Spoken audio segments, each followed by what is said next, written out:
नमस्कार, ज्ञान भूमि के यूट्यूब चैनल पर आपका हार्दिक स्वागत है। आज हम प्रतियोगी परीक्षाओं के अनुकूल आवृत्त्यात्मक अध्ययन का एक एपिसोड लाए हैं जो आपके लिए अत्यंत उपयोगी होगा। इस अध्ययन का प्रारंभ द्वितीय उल्लास के आरंभ से अभिधावृत्ति पर्यंत निर्धारित किया गया है। कोशिश करेंगे आरंभ से अभिधावृत्ति पर्यंत जितना भी मूल भाग है और उनसे परीक्षा के उपयोगी जितने प्रश्न पूछे जाते हैं उन प्रश्नों को इस कक्षा के माध्यम से समझेंगे कैसे प्रश्न बन सकते हैं और उनका समुचित उत्तर किस प्रकार होगा। तो बिना किसी समय को बर्बाद किए हम सीधे विषय पर आते हैं, क्योंकि आज का जो विषय है वो विस्तृत है और हम इसको लगभग 1 घंटे में समेटने का प्रयास करेंगे, जिससे आपको सुविधा रहे। जिन विद्यार्थियों को डीपली नहीं पढ़ना है काव्य प्रकाश, वे विद्यार्थी इस कक्षा के माध्यम से आरंभ से अभिधावृत्ति पर्यंत के भाग को समझ सकते हैं। चलिए आइए सीधे विषय पर बात करते हैं। आज का विषय द्वितीय उल्लास के प्रारंभ से है। तो द्वितीयोल्लास यहाँ पर द्वितीयोल्लास हमें यहाँ पर खंडाकार छूट गया है। चलिए कोई बात नहीं, आगे बात करते हैं। क्रमेण शब्दार्थयोः स्वरूपम आह। काव्य लक्षण में आचार्य ने शब्दार्थौ तत् कहकर शब्दार्थ को काव्य कहा था और वह शब्दार्थ विशेषण विशिष्ट होंगे। अदोसौ सगुणौ अनलंकृति इत्यादि जो 3 विशेषण दिए शब्दार्थ के, तो उस शब्दार्थ का जो विशेषभूत भाग है काव्य लक्षण का, उसका विवेचन पहले हो जाना ही उचित लगा। इसलिए आचार्य मम्मट ग्रंथ के द्वितीय उल्लास के प्रारंभ में ही शब्दार्थयोः स्वरूपम आह, सबसे पहले शब्दार्थ के स्वरूप को बताते हैं। स्वरूप बताने से पहले सबसे पहले भेदों की चर्चा करते हैं।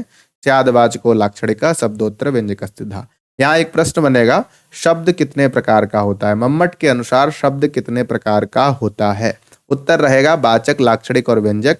भेद से शब्द 3 प्रकार का होता है। एक प्रश्न बन सकता है, कारिका रख देगा आपके सामने, स्यादवाचको लाक्षणिका शब्दोत्तर व्यंजक स्थिता। इसमें अत्र पद का क्या अर्थ है? तो वृत्ति में लिखा है अत्रेति काव्ये। ऑप्शन में बहुत सारी चीजें रहेंगे, नाट्ये, रसे, अलंकारे, काव्ये, ऐसे ऑप्शन बनेंगे जिसमें प्रश्न होगा अत्र इति पदस्य कोऽर्थः। तो यहाँ पर प्रश्न बना लेना है अत्र मतलब काव्ये। मूल याद रहेगा तो आप उत्तर कर पाएंगे। येषां स्वरूपम वक्ष्यते, कह दिया इसके स्वरूप को बाद में बताएंगे, अभी भेद की बात कर दी। वाचक, लाक्षणिक, व्यंजक के भेद से शब्द 3 प्रकार का होता है। अब शब्द 3 प्रकार का है तो अर्थ भी 3 प्रकार का होता। ये उपाधि भेद हैं शब्दों के, ये ध्यान रखना, वास्तविक भेद नहीं है। इसलिए शब्द 3 प्रकार का तो अर्थ भी 3 प्रकार का। कौन कौन? वाच्यादयस्तदर्था स्युः। वाच्यादि तस्य अर्थस्य तस्य शब्दस्य अर्थाः स्युः, तस्य तेषां शब्दानाम अर्थाः स्युः। अर्थात वाचक, लाक्षणिक, व्यंजक इन 3 प्रकार के शब्दों के क्रम से वाच्य, लक्ष्य और व्यंग्य 3 अर्थ हों, 3 अर्थ होते हैं। ठीक है, यहाँ पर तत्पद का अर्थ पूछेगा। तत्पद से यहाँ पर शब्द लेना है या फिर वाचक, लाक्षणिक, व्यंजक तीनों का ही ग्रहण हो जाएगा। समास हो जाने के कारण विभक्ति का लोप हो गया, इसलिए तेषाम अर्थाः तदर्थाः इस प्रकार से समास हो जाएगा। इसके बाद जब वाच्य, लक्ष्य, व्यंग्य 3 अर्थ बता दिए तो एक मीमांसक का मत भी रख दिया, तात्पर्यार्थोपि केषुचित्। केषुचित् पद का कई बार प्रश्न पूछा है, केषुचित् से किसका ग्रहण किया जाए। पूरी पंक्ति रख देता है और फिर कहता है इत्यत्र केषुचित् पदेन कस्य ग्रहणं भवति। तो वहां पर ऑप्शन में बहुत सारी चीजें रहेंगी, मम्मट रहेंगे, विश्वनाथ रहेंगे, कुमारिल भट्ट रहेंगे, प्रभाकर गुरु रहेंगे। तो आप मम्मट के विषय में कंफ्यूज हो जाएंगे। वस्तुतः यह जो केषुचित् पद है वो कुमारिल भट्ट की ओर इशारा कर रहा है और इसका समुचित उत्तर कुमारिल भट्ट ही होगा। कंफ्यूज नहीं होना है। अब कुमारिल भट्ट का नाम न देकर सिद्धांतों का नाम दे दिया जाएगा। केषुचित् पद का क्या अर्थ है? अभितान्वयवादिना, अभितान्वयवादी, अन्विताभिधानवादी, रसवादी, लक्षणावादी, ऐसे बहुत सारे ऑप्शन बन सकते हैं। तो यहाँ पर आप केषुचित् से भ्रमित नहीं होंगे। इसके बाद जो तात्पर्यार्थ होता है उसका ज्ञान होता किस प्रकार है, इस बात को बताने के लिए आचार्य मम्मट उपक्रम करते हुए अभिहितान्वयवादियों के मत का संक्षेप में उल्लेख करते हैं। आकांक्षा योग्यता सन्निधि वसात वक्ष्यमाण स्वरूपाणाम पदार्थानाम समन्वय तात्पर्यार्थ विशेष वपुः अपदार्थोपि वाक्यार्थ समुल्लसति। यहाँ पर अन्वय कर लेना है सबसे पहले। विशेष वपुः अपदार्थोपि तात्पर्यार्थः वाक्यार्थः समुल्लसति। जो पदार्थ नहीं है, पद का अर्थ होता है पदार्थ, और जो अपदार्थ है, अपदार्थ होते हुए भी विशेष शरीर को धारण करने वाला जो वाक्यार्थ है उसी का नाम तात्पर्यार्थ है, और वही प्रकट होता है। कब प्रकट होता है? तो आकांक्षा योग्यता सन्निधि के कारण। इसी वाक्य में 3 चीजें होनी चाहिए, हम लोग इसको विस्तार से समझ चुके हैं। तो वाक्यार्थ ज्ञान में आकांक्षा योग्यता सन्निधि इन 3 की कारणता होती है। संक्षेप में इतना ही समझिए, ये प्रश्न बन सकता है, वाक्यार्थ ज्ञान है कस्य कारणत्वम? तो उत्तर रहेगा आकांक्षा योग्यता सन्निधि त्रयाणाम कारणत्वम भवति। कंफ्यूज नहीं होना है। आप वाक्यार्थ ज्ञाने केसाम कारणता ये भी पूछ सकता है, आकांक्षा योग्यता सन्निधि घुमा के भी पूछ सकता है। तो यहाँ पर कहेगा आकांक्षा योग्यता सन्निधि किस में कारण होते हैं, तो पदार्थ दे देगा, लक्ष्यार्थ दे देगा, व्यंग्यार्थ दे देगा, वाक्यार्थ दे देगा। तो ये यहाँ भ्रमित नहीं होना है। सामान्य रूप से हम विद्यार्थियों को देखते हैं भ्रमित हो जाते हैं, जैसे ही पर्याय से संबंधित कुछ बात घुमा दिया जाए। संस्कृत के बहुत सारे विद्यार्थी इसलिए असफल हो जाते हैं कि उनको चीजें पता हैं, लेकिन घुमा के पूछ दी जाती हैं तो ले भैया बता ही नहीं पाएंगे। तो ये सामान्य सी बात है। वाक्यार्थ ज्ञान में आकांक्षा योग्यता और सन्निधि कारण होते हैं। आकांक्षा का हम लोग अर्थ कर ही लिए थे, योग्यता का भी और सन्निधि का भी। सामान्य रूप से ये जो अपदार्थ भी वाक्यार्थ के रूप में समुल्लसित होता है, इसी को विशेष वपु वाला तात्पर्यार्थ माना गया है। इसका हम लोग सामान्य रूप से अर्थ समझ लीजिए। जैसे रामः गृहं गच्छति, तो रामः गृहं गच्छति मतलब राम घर जाता है। राम घर जाता है में राम का अर्थ व्यक्ति है, घर का मतलब कोई स्थल है जहाँ पर जाना है, और जाता क्रिया है।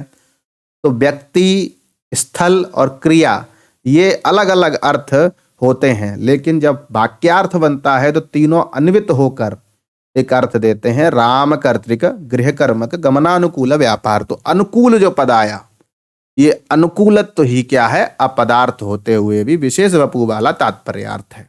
इसी बात को समझ लेंगे तो इनका अभिहितान्वयवादियों का सिद्धांत समझ में आ जाएगा। सिद्धांत नहीं समझना है, किस प्रकार प्रश्न बनने हैं ये बताना है। आज की कक्षा केवल प्रतियोगी परीक्षाओं के लिए उपयोगी होगी, ऐसी हम धारणा मन में धारण करके आपके लिए उपस्थित हुए हैं। दूसरा प्रश्न बनता है समुल्लसति इति अभिहितान्वयवादी नाम मतम। अभिहितान्वयवादी जो पद है, अभिहितान्वयवादी, तो अभिहितान्वयवादी जो पद है इसका अगर अर्थ कर लेंगे तो ऊपर वाली बात भी समझ में आ जाएगी। ये कह रहे हैं अभिहितानाम पदानाम अन्वयः पूर्वम अभिधानम पश्चात अन्वयः इति अभिहितान्वयः। ठीक है, पहले पदार्थ का कथन होता है, बाद में अन्वय होता है, इसलिए कथित पदार्थों का अन्वय ही क्या है? अभिहितान्वय है। और अभिहितान्वय सिद्धांत को मानने वाले अभिहितान्वयवादी हो गए। इसके बाद बात कर लेते हैं, बहुत तेज भाग गया। हाँ, वाच्येव वाक्यार्था इति अन्विताभिधानवादिना। ठीक है, वाच्य को भी वाक्यार्थ मानते हैं अन्विताभिधानवादी। जो वाच्यार्थ होता है वही क्या है? वाक्यार्थ है। मतलब पहले क्या होगा? वाच्यर्थ ही वाक्यार्थ के रूप में प्रकट होता है, और इसका विस्तृत व्याख्यान किया है पंचम उल्लास में। अभी आप ये समझिए, ये इनके यहाँ ऐसी व्यवस्था नहीं है कि पहले पदार्थों का अभिधान होगा उसके बाद अन्वय होगा। ये कहते हैं नहीं, अभिहित होने से पहले ही अन्वय हो जाता है, इसलिए इनका बाद हो गया अन्विताभिधानवादी, बहुवचन में वादिनः। तो अब अन्विताभिधान बहुवचन नहीं, षष्ठ्यंत है, अभिहितान्वयवादी पद का षष्ठ्यंत है। तो अभिहितान्वयवादी जो हैं उनका तो अपदार्थ भी वाक्यार्थ होता है। अन्विताभिधानवादी कह रहे हैं अन्विता नाम अभिधानम। बहुत शोर हो रहा है, आपको क्लेश होगा, कोई बात नहीं, लेकिन है ना, सारम सारम गृह्यताम, इस पंक्ति इस आशय के आधार पर आप इस क्लेश से ज़्यादा उद्वेजित नहीं होंगे, ऐसा हमारा संकल्प है, ऐसे हमारी धारणा है। क्योंकि हम श्रम कर रहे हैं तो आपको भी थोड़ा सा क्लेश का अनुभव होगा, लेकिन क्लेशः फलेन हि पुनर्नवताम विधत्ते कुमार संभव में एक कारिका है, जिसके आधार पर आप समझ लेंगे कि अगर कष्ट का अनुभव करते हुए हम अध्ययन करेंगे तो हमें सफलता अवश्य मिलेगी। बहुत सारी बातें इसमें यही है कि अन्विता नाम अभिधानम, अन्वित पदार्थों का अभिधान ही है जिनके मत में वाक्यार्थ वही है अन्विताभिधानवादी। अभिहितान्वयवाद कुमारिल भट्ट मानते हैं और उनके अनुयायी मानते हैं। अन्विता विधानवाद प्रभाकर गुरु और उनके अनुयायी मानते हैं, इसलिए इसको भाट्ट मतम कहते हैं और इसको प्राभाकर मतम कहते हैं। प्राभाकर भट्टस्य अनुयायिनः भाट्टाः, प्रभाकरस्य अनुयायिनः प्राभाकरा, ऐसे करके कर लेंगे तो सामान्य रूप से ये चीज आप लोग समझ गए होंगे कि वाक्यार्थ के विषय में जो मत मिलते हैं, वाक्यार्थ जो तात्पर्यार्थभूत वाक्यार्थ है उसके मत में दो मत मिलते हैं, वो आपने समझ लिए। अब आगे बात करते हैं सीधे अर्थों पर। तो अर्थ तीन प्रकार के बताए थे, वाच्य, लक्ष्य और व्यंग्य। सबसे पहले सभी अर्थों से जो व्यंजकता होती है उसके उदाहरण दिए। सर्वेषां प्रायशः अर्थानां व्यंजकत्वम अपीस्यते। सामान्य रूप से जो वाच्यार्थ होता है उससे व्यंग्यार्थ आता है, लेकिन ये कह रहे हैं वाच्यार्थ से भी व्यंग्यार्थ आएगा, लक्ष्यार्थ से भी व्यंग्यार्थ आएगा और व्यंग्यार्थ से भी व्यंग्यार्थ आएगा। किस प्रकार आएगा, एक उदाहरण दे देते हैं। परीक्षा में सामान्य रूप से पूछा जाएगा, मातर गृहोपकरण मध्य खलु नास्ति साधितम त्वया, इस पद्य में ये पद्य किसका उदाहरण है? वाच्य से व्यंग्य का, लक्ष्य से व्यंग्य का या व्यंग्य से व्यंग्य का। इस तरह के तीन ऑप्शन रहेंगे, एक और कोई चौथा ऑप्शन बना दिया जाएगा।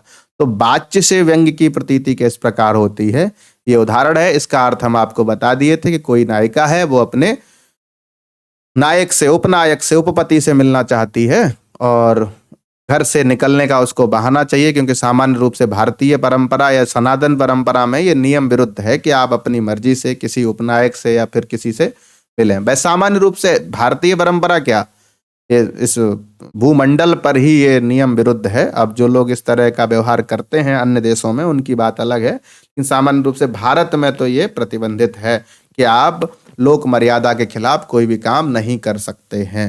तो उपपति से मिलने का उसको बहाना चाहिए, इसके लिए वो कह रही है अपनी सास से, माता आज घर में कोई उपकरण नहीं है, ऐसा आपने, मतलब घर की सामग्री समाप्त हो गई है, ऐसा आपने सुबह ही बताया था। तद भड़, इसलिए कहिए क्या करें। किम करणीयम एवं एवं अवासरः स्थायी, इसी प्रकार दिन नहीं रुका रहेगा।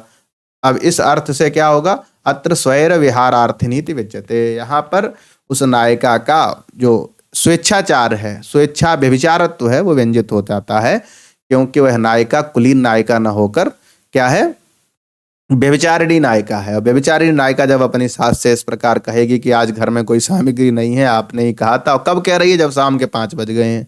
अरे भैया दोपहर में बोल देती कि सामग्री नहीं है, लेकिन नहीं, इस दोपहर में याद दिला देते थे तो उससे मिलने का अवसर चला जाता। इसलिए उसने एकदम शाम को ये बात बोली है, जिससे यही प्रकट होता है कि वो स्वैर विहारार्थिनी, मतलब उसको भ्रमण करने की इच्छा है स्वतंत्र रूप से, और भ्रमण के साथ मिलन करने की भी इच्छा है। तो ये सब इससे वाच्य अर्थ आया सामान्य रूप से एक अर्थ, और उससे व्यंग्यार्थ आया स्वैर विहार। तो ये भी पूछ सकता है, अत्र किमस्ति व्यंग्यम, व्यंग्यार्थः किमस्ति, कहा व्यंग्यार्थ, यहाँ पर इस पद्य में क्या व्यंग्यार्थ है, ये भी पूछेगा। तो व्यंग्यार्थ क्या है, स्वैर विहारार्थिनी इति व्यंग्यार्थः। कई प्रकार से प्रश्न बन सकता है। दूसरा प्रश्न है लक्ष्यस्य यथा, लक्ष्य का क्या उदाहरण है, लक्ष्यार्थ से व्यंग्यार्थ आता है। तो कोई ये निश्चेष चिंतनम वाली स्थिति है, किसी नायिका ने अपने नायक को बुलाने के लिए किसी सगी को भेजा था, और वो जाकर वहां बुला के न लाई बल्कि संयोग करके चले आई, और इससे कह रही है कि वो आ नहीं रहा। काम तो अच्छा करने के लिए मदद मांगी थी, लेकिन छुरा भोंक दिया। तो ऐसी स्थिति में वो कह रही है, साधयंती सखी शुभगम छड़े छड़े मत दूनासि मत कृते सद्भाव स्नेह करणीय सदृशकम तावत विरचितम त्वया। त्वया तावत विरचितम, त्वया मतलब तुम्हारे द्वारा, तावत मतलब उस प्रकार, विरचितम है ना, कैसा विरचित किया है, कैसा तुमने हमारे प्रति कैसा व्यवहार किया है। सद्भाव स्नेह करणीय सदृशकम, सद्भाव मतलब अच्छी भावना के माध्यम वाली जो बात होती है, और स्नेह वाली बात होती है, और उस स्नेह के योग्य जो चीजें होती हैं, तत्सदृश आपने बहुत ही अच्छा किया मेरे लिए। क्या किया, शोभगम छड़े छड़े साधयंती, शोभगम साधयंती, शोभग मतलब उस नायक को मेरे अनुकूल बनाने के जितने भी तुमने उपाय किया, उन उपायों से तुमने छड़े छड़े मतलब प्रति क्षण दूनासी मत कृते, मेरे लिए तुमने बहुत संताप झेला, बहुत कष्ट झेला, इसलिए वो इस प्रकार कह रही है। लेकिन ऐसा है नहीं, क्योंकि विपरीत लक्षणा भी एक स्थल होता है, उसके आधार पर आएगा अत्र मत प्रियम रमयंत्या त्वया शत्रुत्वम आचरितम। वस्तुतः उस नायक को बुलाने के लिए सखी को भेजा था या फिर उसको अनुकूल कराने के लिए भेजा था, लेकिन वो स्वयं रमण करके चली आई। तो ऐसी स्थिति में मत प्रियम रमयंत्या त्वया, मेरे प्रियतम के साथ तुमने रमण करके शत्रु के समान आचरण किया है, ऐसा लक्ष्य अर्थ आता है। तेन च कामुक विषयम सापराधत्व प्रकाशनम व्यंग्यम, और इस व्यंग्य से, इस लक्ष्य अर्थ से क्या शत्रुत्वम आचरितम इति लक्ष्यम, तेन लक्ष्यार्थेन च कामुक विषयम त्वदीयम कामुक विषयम अथवा तस्य नायकस्य कामुक विषयम किंच सापराधत्व प्रकाशनम इति व्यंग्यम। ये व्यंग्य अर्थ आता है कि तुम कामुक हो और तुमने अपराध भी किया है, या फिर उस नायक ने अपराध किया है और नायक कामुक भावना से ओतप्रोत है, मुझे उससे मिलना चाहिए था या फिर उससे मुझे मिलना चाहिए था। तो ऐसी स्थिति में क्या है कि यहाँ पर लक्ष्यार्थ क्या है, शत्रुत्व आचरण, शत्रुत्व आचरण से शत्रु के समान आचरण, जो काम अच्छा के लिए, अच्छा करने के लिए तुम्हारा सहयोग लिए थे और तुमने छुरा भोंक दिया वाली स्थिति है। और यहाँ पर शत्रुत्व आचरित जो है वो लक्ष्य है, और उससे व्यंग्य आ रहा है कामुकत विषयत्व और सापराधत्व प्रकाशन। ये दो व्यंग्य हैं, लक्ष्यार्थ से व्यंग्य की स्थिति आप समझ ही गए होंगे। इसके बाद व्यंग्यार्थ है। व्यंग्यस्य यथा व्यंग्यार्थस्य व्यंजकत्वं कथं भवति इति अनया अनेन पद्येन आचार्य मम्मटः स्फुटीकरोति। कथं पश्य निश्चल निस्पंदा विस्नीपत्रे राजते वलाका निर्मल मरकत भाजन परिस्थिता शंख सुक्तिरिव। पश्य निश्चल निस्पंदा विस्नीपत्रे बलाका राजते। काचित नायिका अस्ति, कोई नायिका है जिसने ये निर्धारित किया है नायक से कि हम उस स्थल पर मिलने आएंगे, परंतु वह नायक वहां पर गया या फिर नायिका नहीं गई, और नायक वहां से जब निकला और उसने कह दिया मैं वहां गया था। ऐसी स्थिति में क्या हुआ, अब गया था इस बात को प्रमाणित करने के लिए नायक या नायिका कह रही है पश्य निश्चल निस्पंदा विस्नी पत्रे बलाका राजते। कीदृशी बलाका अस्ति, एक बलाका मतलब बगुला, बगुली जिसको कहते हैं, बगुली निश्चल और निस्पंद है। निश्चल मतलब इधर से उधर जा नहीं रही है, निस्पंद उसके अंग भी व्यापार नहीं कर रहे हैं। कई बार हम अपने स्थान पर बैठ जाते हैं लेकिन हमारे हाथ पैर हिलते डुलते रहते हैं, तो निस्पंदता का अभाव होता है जब हाथ पैर हिलते डुलते रहते हैं। और निश्चलत्व मतलब इतस्ततः भ्रमणम निश्चलत्वम, और स्वस्थाने अंगक्षेपा भाव निस्पंदत्वम, दोनों में अंतर समझ लीजिए। तो ये बलाका है बिस्नी पत्र पर, कमलिनी के पत्र पर कैसे सुशोभित हो रही है, निश्चल और निस्पंद। ठीक है भैया, आगे कह रहे हैं और वो बलाका लग कैसी रही है, तो जिस प्रकार निर्मल मरकत भाजन परिस्थिता, निर्मल मतलब स्वच्छ, मरकत मड़ी जो होती है जिसको मूंगा कहते हैं, हरा हरा होता है, तो कमलिनी का पत्र भी हरा हरा होता है। तो निर्मल मतलब एकदम स्वच्छ, मरकत मणि का जो भाजन पात्र है उस पर स्थित शंख की सीपी, शंख की सीपी सफेद होती है और बलाका भी सफेद होती है। तो बलाका किस प्रकार सुशोभित हो रही है इसके लिए सादृश्य भी बता दिया। वस्तुतः यहाँ उपमा भी है, लेकिन उपमा वहाँ अलंकार है, यहाँ पर मूल बात इतनी बतानी है क्या, अत्र निस्पंदत्वेन बलाकायाः निस्पंदत्वेन, बलाका निस्पंद है, इसलिए क्यों निस्पंद है, तो वो आश्वस्तत्वम, वो आश्वस्त है, निर्भीक है, उसे डर नहीं लग रहा है। और बलाका आश्वस्त है इस बात से प्रकट हो रहा है तेन च जनरहितत्वम, बलाका तभी आश्वस्त हो सकती है जब कोई व्यक्ति वहां जाए न। अतः संकेत स्थानम एतत् इति, यह संकेत स्थान है, कयाचित कंचित प्रति उच्यते। किसी नायिका के द्वारा किसी नायक के लिए यह स्थान निर्धारित किया गया। दो प्रसंग बनते हैं, एक तो एक नायिका किसी नायक को स्थान का संकेत कर रही है, दूसरा व्यंग्य तब है जब नायक नहीं गया और झूठे प्रमाण दे रहा है कि मैं गया था, तो नायिका कह रही है पश्य निश्चल निस्पंदा वाली बात, अथवा मिथ्या पद से दूसरा व्यंग्य निकलता है। मतलब व्यंग्य आया क्या, निस्पंद पद से आया आश्वस्तता और उससे जनरहितता। दूसरा व्यंग्य निकलेगा अथवा मिथ्या पद से नत्वम अत्रागतो अभूत इति विद्यते, दूसरा प्रसंग है उससे आएगा कि तुम झूठ बोल रहे हो, तुम यहाँ आए ही नहीं, ये व्यंजित हो रहा है। सामान्य रूप से आप वाच्य, लक्ष्य, व्यंग्य से किस प्रकार इन तीनों की व्यंजकता होती है और उससे किस प्रकार व्यंग्यार्थ आता है, ये सर्वेषां प्रायसो अर्थानाम व्यंजकत्वम अपीस्यते। एक प्रश्न सामान्य रूप से पूछ देता है, कार्य कई उठा के रख देगा, ये सर्वेषां प्रायसो अर्थानाम डैश डैश डैश अपीस्यते। तो अब यहाँ पर रसस्य, व्यंजकस्य, ध्वन्यर्थस्य, ये आपको कंफ्यूज करने के लिए एक कारिका ही पर्याप्त है। बहुत क्लिष्ट चीजें हैं, लेकिन आप अगर सामान्य रूप से समझेंगे तो आपको समझ में आ जाएंगी, क्योंकि आज की कक्षा प्रतियोगी परीक्षा को ध्यान में रखकर बनाई गई है। इसलिए हम बार बार प्रश्नों की प्रकृति को भी आपके सामने बता दे रहे हैं। इस प्रकार के प्रश्न बनेंगे, वाच्य का पूछ सकता है उदाहरण, लक्ष्य का पूछ सकता है, और लेवल का प्रश्न बनेगा तो इसमें किस प्रकार व्यंग्य है, क्या लक्ष्य है, क्या व्यंग्य है, ये भी पूछ सकता है। क्या व्यंग्य है और उस व्यंग्य से क्या व्यंजित हो रहा है। तो तेन जन रहितत्व तो पहला व्यंग्य है, और व्यंग्य जब व्यंजक बन जाएगा तो संकेत स्थान ये क्या होगा, व्यंग्य जो व्यंजक बनेगा उससे व्यंग्यार्थ आएगा संकेत स्थान। ये सब चीजें स्पष्ट होती हैं। इसके बाद का जो प्रसंग है, वाचकादीनाम क्रमेण स्वरूपम आहा, वाचक आदि का क्रम से स्वरूप बताया जा रहा है, क्योंकि पहले सामान्य संकेत किया गया था। वाच्य, लक्ष्य, व्यंग्य तीन प्रकार के अर्थ होते हैं, उनके वाचक, लाक्षणिक, व्यंजक तीन प्रकार के शब्द होते हैं। तो सामान्य रूप से वाचक का लक्षण कर रहे हैं, साक्षात संकेतितम यो अर्थम अभिधत्ते सद्वाचक। साक्षात संकेतित अर्थ को जो धारण करता है उसे कहते हैं वाचक, वह वाचक होता है। सह वाचकः भवति, कह वाचकः भवति, यह अर्थम अभिधत्ते, जो अर्थ को धारण करता है। अर्थ को तो व्यंग्यार्थ, व्यंग्य भी धारण करता है, मतलब व्यंजक और लाक्षणिक शब्द भी करता है, तो उनमें अतिव्याप्ति न हो, इसलिए कह दिया साक्षात संकेतितम। पहला प्रश्न इसमें यही बनेगा, साक्षात संकेतितम यो अर्थम अभिधत्ते सा डैश डैश डैश, लाक्षणिकः, व्यंजकः, वाचकः, या फिर ध्वन्यर्थः, कुछ भी बना देंगे इस प्रकार, तात्पर्यार्थः। तो ये 4-5 ऑप्शन बना के यहाँ पर पहली कारिका से ही कंफ्यूज कर देगा। और प्रश्नों की प्रकृति बनती है एग्जाम की प्रकृति को ध्यान में रखते हुए।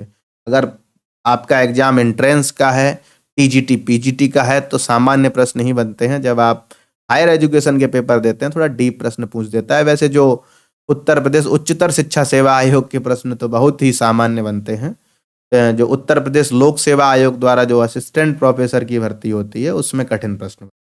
और फिर आप DSSSB जो 3-4 बार SSS है, उसमें उसका भी पेपर देंगे तो उसमें प्रश्नों की प्रकृति अत्यंत क्लिष्ट होती है, और ऐसे लगता है यूपीएससी के ऑब्जेक्टिव प्रश्न हैं वो। तो ये सब चीजें हैं। इह अग्रहीतस्य शब्दस्य, अब व्याख्यान कर रहे हैं वृत्ति के माध्यम से।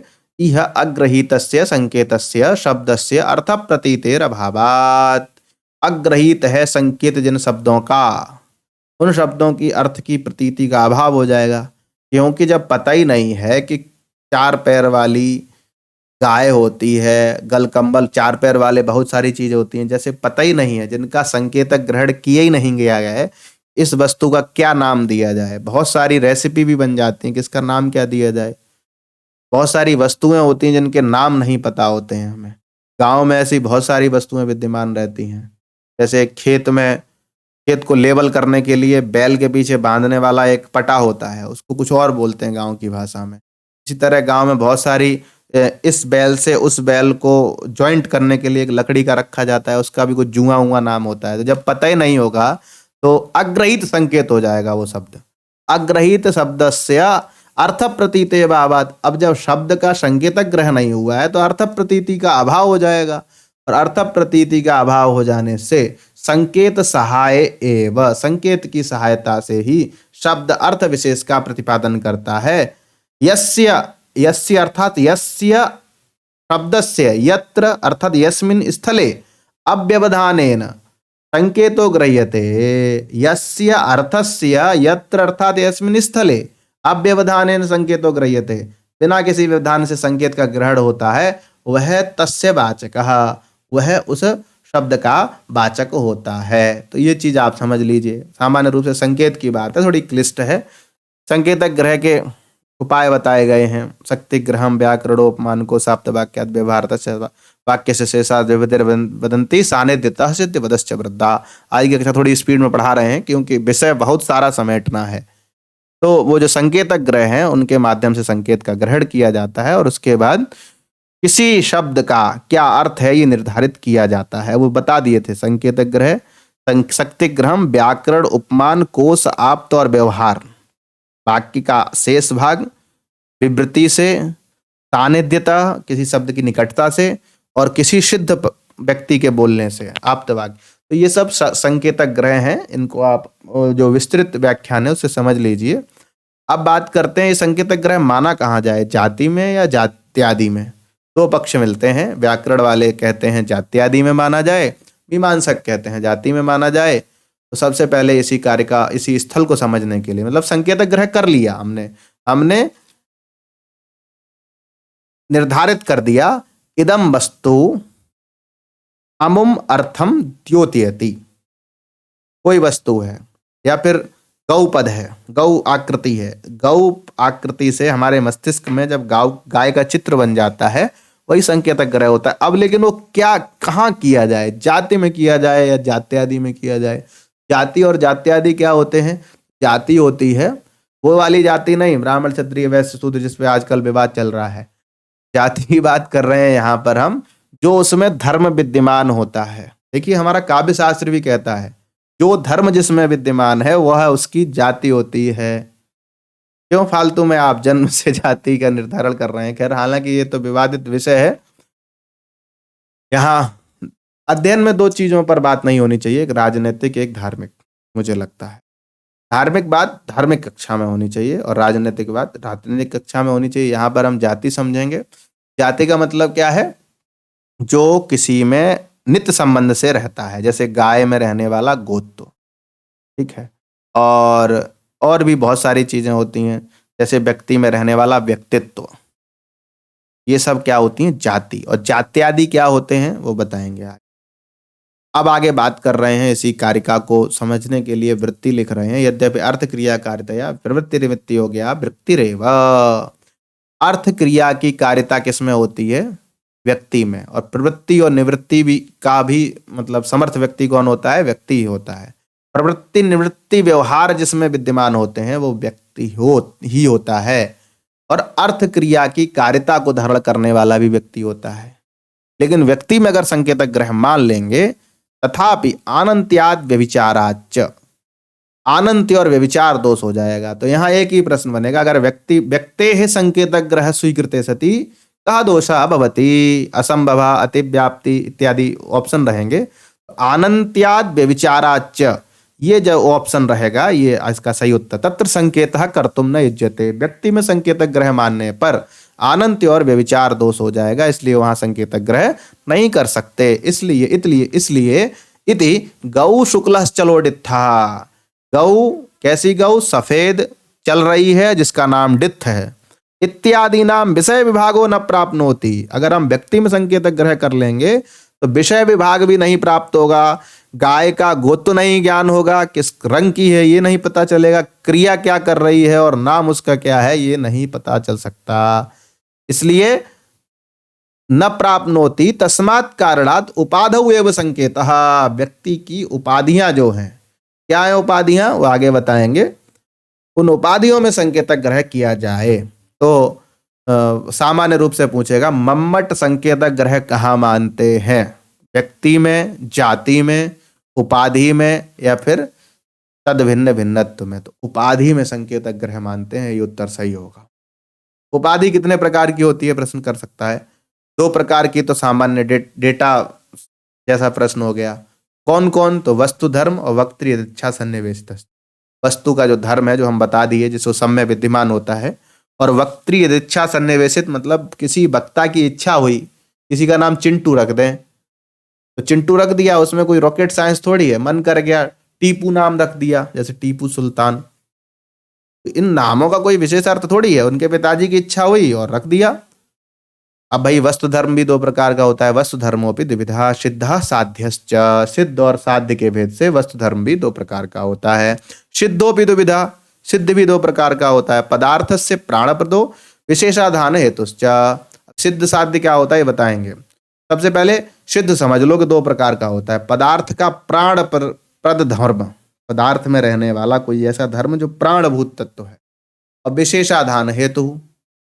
अब ये क्या है बता, तत्र आद्यो जाति ही, जो पदार्थ का प्राणप्रद धर्म है, मतलब व्यक्ति में आत्मा, ये क्या है, प्राणप्रद धर्म, उसी को कहते हैं जाति।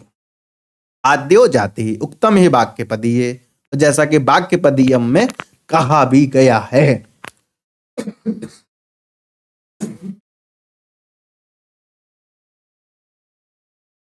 मौसम चेंज हो रहा है, स्वास्थ्य प्रतिकूल है, फिर भी हम आपके सामने डटे हैं, क्योंकि काव्य प्रकाश जैसे विशाल सेतु को अगर पार करना है तो निरंतरता की आवश्यकता है।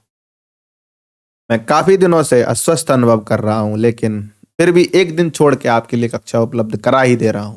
नहीं गौ स्वरूपेण गौ नाप्य गौ गत्वा भी संबंधात तो गौ। वाक्यपदीयम में कहा गया है, जो गौ मतलब गाय जो होती है वो स्वरूप से गाय नहीं होती है, और केवल स्वरूप की वजह से उसको गाय नहीं है ऐसा भी नहीं कह सकते।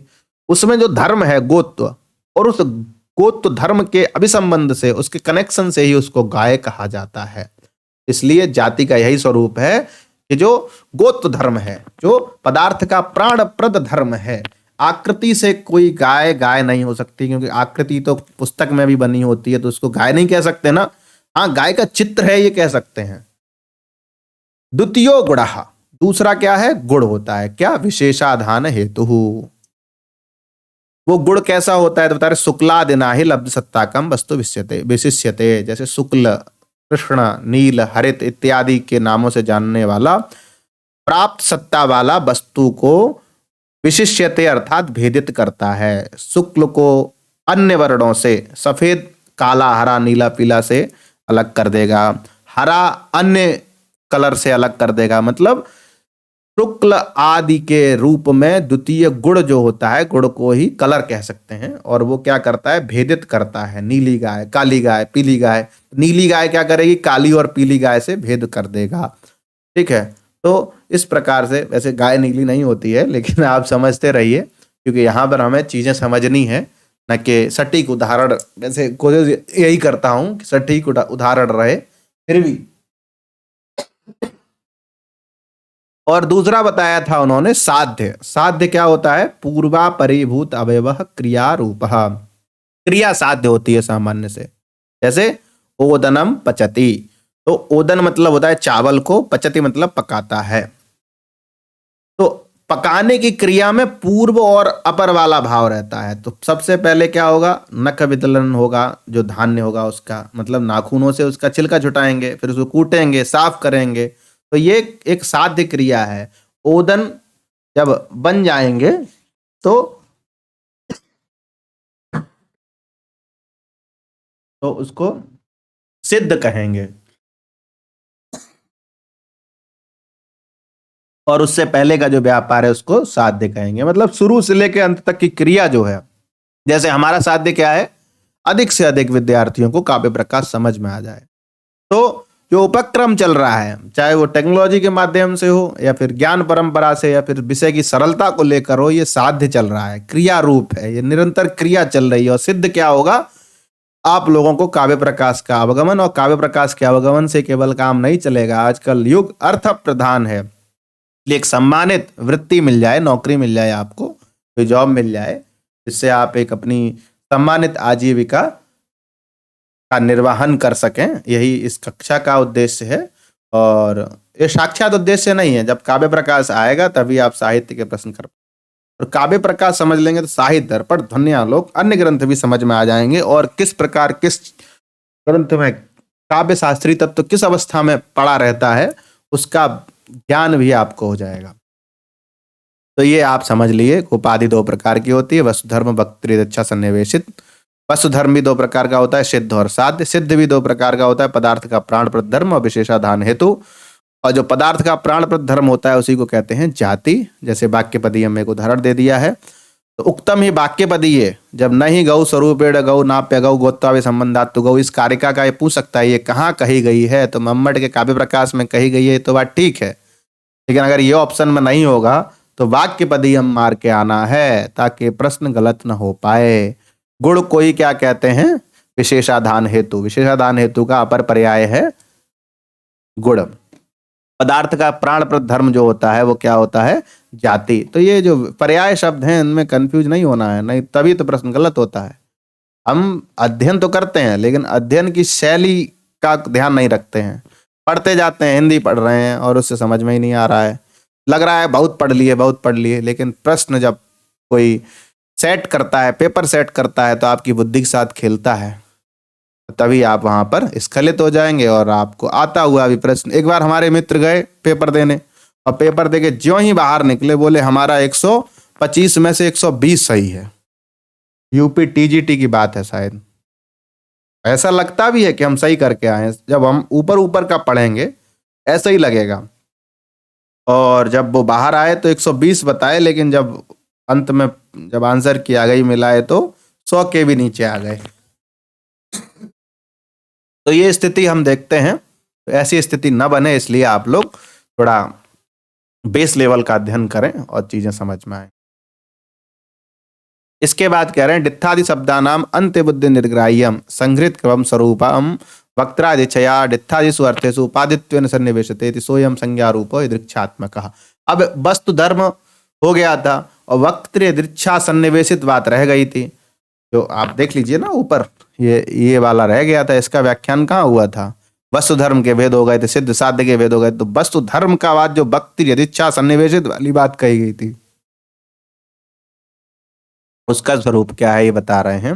डित्थादि शब्दानाम अंत्य बुद्धि निर्ग्राह्यम संगृत क्रमम। जैसे किसी का नाम रख दिया डिथ, नाम है चिंटू पिंटू डिथ डबिथ, खांसी बहुत आ रही है। डित्थादि शब्दानाम अंत्य बुद्धि निर्ग्राह्यम, डित्थादि शब्दों का अंत्य बुद्धि जो बनती है, मतलब जिससे किसी व्यक्ति का स्मरण हो जाता है और उस बुद्धि निश्शेषेण ग्राह्यम संघृत क्रमम स्वरूपम, बिना किसी एक बार जो स्वरूप ग्रहण होता है वो वक्त्रा, तृतीया है वक्त्री शब्द का वक्त्रा, वक्त्रा दृक्षया, वक्ता की दृक्षा के माध्यम से डित्थादिषु अर्थेषु उपाधित्वेन सन्निवेशते, डित्थादि अर्थों में उपाधि के रूप में सन्निवेशित किया जाता है और उसी सोयम संज्ञा रूप है दृक्षात्मकः। तो वक्त यदृच्छा सन्निवेशित जो होता है उसी को संज्ञा रूप कहते हैं या दृक्षात्मक कह सकते हैं। जैसा कि महाभाष्यकार ने कहा है, भगवान पतंजलि ने कहा है गौ शुक्लस चलोडित्था, गौ शुक्लस चलोडित्था, यहाँ चकार होना चाहिए। तो गौ शुक्लस चलोडित्था इत्यादो चतुष्टयी शब्दानाम प्रवृत्ति ही, चतुष्टयी शब्दानाम 4 शब्दों में प्रवृत्ति होती है, गौ शुक्ल और चल और डित्थ। गौ से गोत्र जाति होगी, शुक्ल से उसका गुण हो गया, चल क्रिया हो गई और डित्थ उसका नाम हो गया, संज्ञा होगा, दृक्षा हो गया। तो ये व्याकरण सिद्धांत के जो अनुयायी हैं या महाभाष्यकार हैं उन्होंने इस प्रकार चतुष्टयी शब्दों की प्रवृत्ति का निर्धारण किया है और उसी का अनुसरण आचार्य मम्मट भी करते हैं, लेकिन उल्लेख तो करेंगे मीमांसा के मत का भी, उसको भी देख लेते। अब भाई बात एक की थी, तृतीयो गुणः, जो विशेषाधान हेतु होता है उसी को क्या कह दिया था? गुण। तो ये गुण न्याय दर्शन में कहे गए जो 24 गुण हैं उनके भीतर जो गणित गुण है उसमें आप न ग्रहण करें, इसलिए कह दिया परमाणुवादी नांदु गुण मध्य पाठात पारिभाषिकम गुणत्वम। परमाणुवादी के मध्य कहा गया जो गुण है वो पारिभाषिक है, वो वहां की बात अलग है, यहाँ की बात अलग है। सामान्य रूप से इतना ही समझो, विस्तार से इसकी कक्षा समझ लो। अब बात कर रहे हैं गुण क्रिया दृक्षा नाम वस्तुतः एक रूपाणाम अपि आश्रय भेदात भेद विलक्ष्यते। गुण क्रिया और दीक्षा,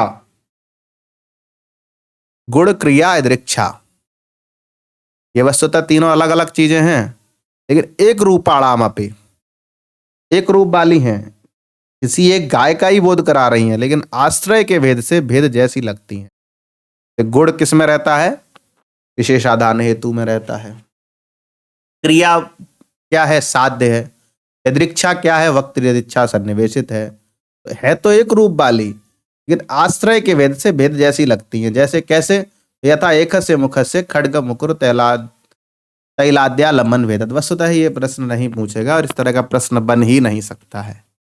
ज्यादा से ज्यादा क्या करेगा? कारिका रख देगा, वृत्ति रख देगा और कोई शब्द छोड़ देगा, उसको पूरा करने के लिए कह सकता है। इसी तरह ये जो सिद्धांत दिया है ये मीमांसकों का सिद्धांत है। सामान्य रूप से ये विभिन्न प्रकार के उस सिद्धांतों उदाहरणों से अंत में ये कहते हैं सर्वेषाम शब्दानाम जातिरेव प्रवृत्ति निमित्तम।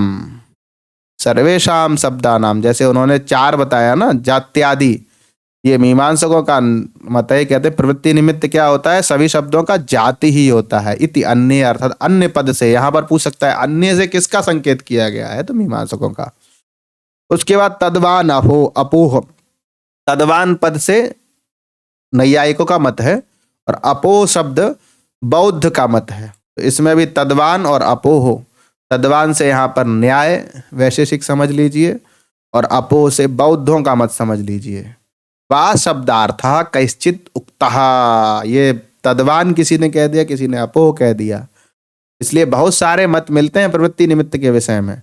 आचार्य मम्मट कह रहे हैं ग्रंथ गौरव भयात प्रकृत अनुपयोगाच नर्दर्शितम, जितनी बातें बताती उतनी पर्याप्त हैं, प्रकृत के लिए अन्य बातें अनुपयोगी होंगी और ग्रंथ भी बहुत बड़ा हो जाएगा। हमको क्या करना है, तदोसौ शब्दार्थौ सगुणावन अलंकृति पुनः काव्य से काव्य लक्षण का प्रतिपादन करना है, ना कि प्रवृत्ति निमित्त के विषय में 10 ठो मत दिखाना है। आगे क्या कह रहे हैं, हाँ, जहां तक आज की कक्षा हम लाना चाह रहे थे वहां लगभग पहुंच गए हैं। और कह रहे हैं सबसे पहले 3 प्रकार के शब्द बताए, वाचक लाक्षणिक व्यंजक, 3 अर्थ बता दिए, वाच्यार्थ लक्ष्यार्थ व्यंग्यार्थ। अब इन शब्दों से 3 प्रकार का जो अर्थ आता है वैसे ही थोड़ी आ जाएगा, उसके लिए व्यापार की आवश्यकता होगी। तो वाचक शब्द से जो वाच्यार्थ आता है उसके लिए जो व्यापार प्रवृत्त होता है उसका नाम है अभिधा। अभिधा व्यापार प्रवृत्त होता है तब ही कोई शब्द किसी अर्थ को देने में समर्थ होता है। अभिधा व्यापार से जो अर्थ आएगा उसे कहते हैं मुख्य अर्थ। इसी कारिका को समझ लेंगे तो बात क्लियर हो जाएगी। सा सह वाच्यार्थ किम भवति, मुख्यार्थ, तत्र अर्थात उन तीनों भेदों में से, सह मुख्यर्थ तत्र मुख्य व्यापार, उन तीनों में से जो मुख्य व्यापार होता है उसी मुख्य व्यापार को अभिधा व्यापार के नाम से जाना जाता है। अभिधा का लक्षण है स मुख्योस्तत्र मुख्यः व्यापारोस्य विधोच्यते, व्यापारोस्याभिधोच्यते। इसको 2-3 बार बोलेंगे तो याद हो जाएगा। सामान्य रूप से कारिका पूछी जाती है कि इसमें किसका लक्षण किया गया है। दूसरा प्रश्न बनेगा ये कारिका किसके मत में अभिधा का लक्षण है, तो प्रश्न ये बन जाएंगे। और मुख्यार्थ को ही वाच्यार्थ, लक्ष्यार्थ, संकेतितार्थ और पदार्थ कहते हैं। और यहाँ पर सा का अर्थ कर भी दिया है, सा इति साक्षात संकेतितः, साक्षात संकेतित अर्थम यो अभिधत्ते सत्वाचकः, जो लक्षण किया था। अस्येति शब्द से शब्द का अर्थ होता है, साक्षात संकेतित शब्द का अर्थ होता है। ठीक है, तो ये अभिधा का लक्षण है और बाकी चीजें आप समझ ही गए होंगे। प्रश्नों की किस प्रकार प्रकृति रहेगी आने वाली परीक्षा में, इसके बाद लक्षणा की बात है, उसको हम एक दूसरे एपिसोड के माध्यम से आपको समझाएंगे तो ज़्यादा अच्छा रहेगा, क्योंकि आज का जो विषय है वो इनफ है। इतने में 40 मिनट की वीडियो है लगभग, उसमें आप ये पूरा आरंभ से अभिधावृत्ति पर्यंत का जो प्रकरण है इसको समझ सकते हैं और एक सरसरी निगाह से पढ़ के आप पेपर देंगे तो मुझे नहीं लगता है कि कोई भी प्रश्न छूटेगा। चलिए अब अगले एपिसोड में मिलते हैं, तब तक के लिए धन्यवाद, नमस्कार।